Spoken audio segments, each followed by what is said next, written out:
두려워하는 게 좋을 것이다. She wields a huge scythe, but she's a ranger. She swings like a melee character, but she deals range damage. I am very curious about this character, but the question is she good or not? Today we will have a full review of Slayer Andras. We will talk about her profile, abilities, exclusive weapon, suggested builds, and I will give you my thoughts on every topic. Let's go first to her profile. Spoiler warning. The next scene contains story spoilers. You may pause this video and skip to the ability part. You have been warned. This is Andras in the origin story from Dungeon Link.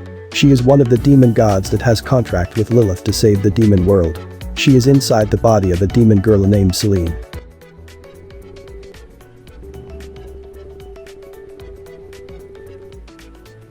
This is Andras' hero information.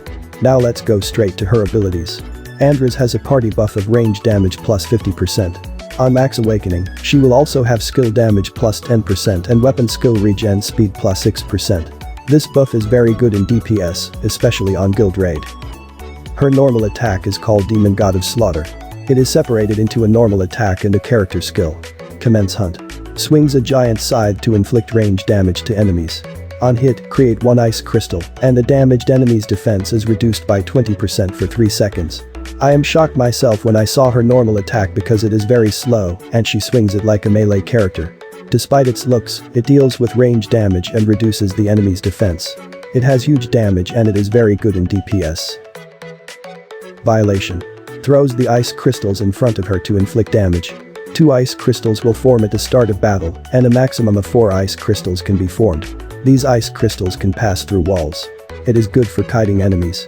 You need to properly use it because it has a big role in her overall combo. Her chain skill is called Cold Death. It is ulted downed. Creates a pillar of ice on the target to inflict 300% of DPS range damage. It is not locked on target. You need to activate it at once because you can miss the enemy when they recover. Her special ability is called Bitter Cold. When 3 or more ice crystals form, increase attack and defense by 30% for 5 seconds. This ability is the key to her combo rotation. It is one of the multipliers of her damage. Now let's see her exclusive weapon. Her exclusive weapon is called Headhunter. And it's an epic staff. Her exclusive weapon ability boosts her attack drastically because of its ability. If Commence Hunt hits a target further than 2 tiles away, deal 25% of additional DPS range damage. When there are 4 ice crystals, increase damage of each ice crystal by 20%.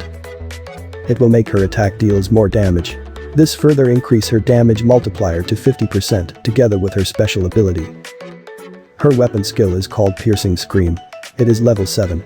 It has an attack of 275% DPS and a regen time of 8 seconds. Creates ice thorns to inflict range damage to enemies, puts them in an airborne state. This skill locked the target and the ice bloomed under the enemy's location. You can easily hit the enemy with this weapon skill. Collecting this weapon will grant you a permanent stat of attack plus 1%. Now let's go to our recommendation checklist. In this checklist, we will have 3 indicators. Green check for good, orange check for average, and red X for bad. Let's start with story mode. I think Andras is a viable character in the story. She can deal huge damage and is good against boss enemies. She's not dependent on her exclusive weapon. She can also wear any weapon and can deal good damage. Her only downside is, her normal attack is very short for a ranged character. She may die easily on hard stages because she needs to get close to enemies to attack. She is still a ranger so her defense is weak. If you want to use her in the story, you should give her high toughness accessories. So it's an orange check for story mode. Second is Guild Raid. I think she's a very good character in Guild Raid. First, she is one of the flexible characters in Guild Raid. It means you can put her in any range party and deals big damage. Second, she has a defense debuff. It will make your whole team deal more damage to the boss enemy. Third, you can use her even without her exclusive weapon and deal decent damage in Guild Raid. When you use her as a team leader, make sure to collect 4 ice crystals for max damage multiplier before using Violation skill. You need to also use her chain skill as soon as possible because it is not locked on target. So it's a green check for Guild Raid. Third is Expedition. Same as Guild Raid, I think she will be good in the Expedition. First, her normal attack is an AoE attack and it deals huge damage. Second, she is a good DPS in Expedition boss fights because of her buff and a buff. Third, you can put her in any team and she can perform very well as DPS. It is also a green check for Expedition. Fourth is Colosseum. I think she is not good at Colosseum because of her normal attack. She needs to get close to enemies to initiate an attack. She can be an easy kill by the ranged DPS enemies. And for that it's a red X for Colosseum. Last is Arena. I think she can be a good arena character if you use her properly. You need to know that there is a learning curve if you want to use her in the arena. You need to be mindful also that she's a ranged character, which means her defense is low. I am recommending this first combo if you think that you have the upper hand against your enemy. First, use her normal attack to collect 4 ice crystals. This will activate her damage multipliers. Then, use her exclusive weapon skill together with her ice crystals to deal massive burst damage to the enemy. This next combo is advisable if you know that the enemy has the advantage over you. First, run away from the enemy until the 2 seconds of your weapon skill cooldown.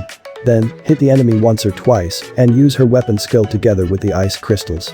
In this way, you will still activate her damage multipliers before bursting your enemy. In my opinion, she's a green check for arena. I think Andras is a very good character overall, especially in the guild raid. You may not like her because of her slow normal attack, but if you like a burst DPS damage, I will recommend getting her in summon. If you play Genshin Impact, she is like the Eula version of Guardian Tales. I hope this checklist will help you to decide if you will summon her or not. Now let's go to the item build guide. Let's start with the adventure build. For her weapon, use her exclusive weapon Headhunter for additional burst damage. For an alternative, you can use any staff weapon depending on the element of the monsters. For accessory, you can start with Necklace of Blessings from the Kamazan equipment shop. It is only 22,000 gold. It will give you more toughness for survivability. You can upgrade to these high toughness accessories for higher level enemies. For cards, if you are a new player, you can start with these 2 cards in the Kamazan equipment shop for only 60,000 gold each. It is 1 attack card and 1 defense card. You can use 2 defense cards to boss enemies. You can also use on enemy kill cards when fighting multiple enemies.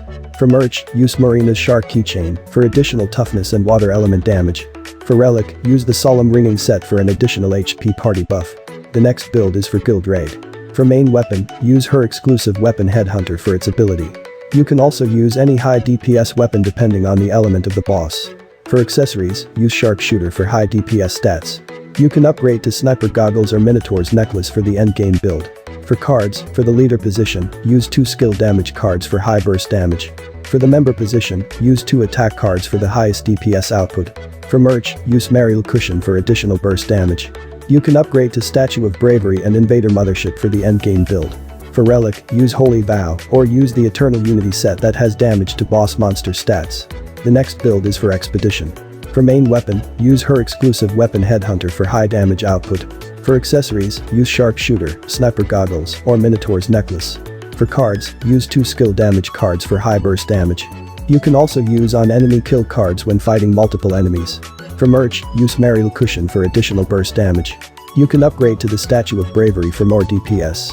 For relic, use Holy Vow or use the Eternal Unity set that has AoE damage. We will skip the Colosseum build because I will not recommend using her in there. Last is the arena build. For her weapon, use her exclusive weapon Headhunter for high burst damage. For accessories, use Ring of Fortress for high toughness low budget build. You can upgrade to these accessories for later builds.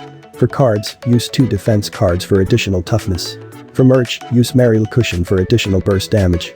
You can also use the Statue of Bravery if she's the first to fight, and Invader Mothership if she's the second or the last to fight. For relic, use any relic that has PvP damage or crit hit multiplier. Now it's time to see her in action.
That's it for now, don't forget to subscribe and see you in the next video.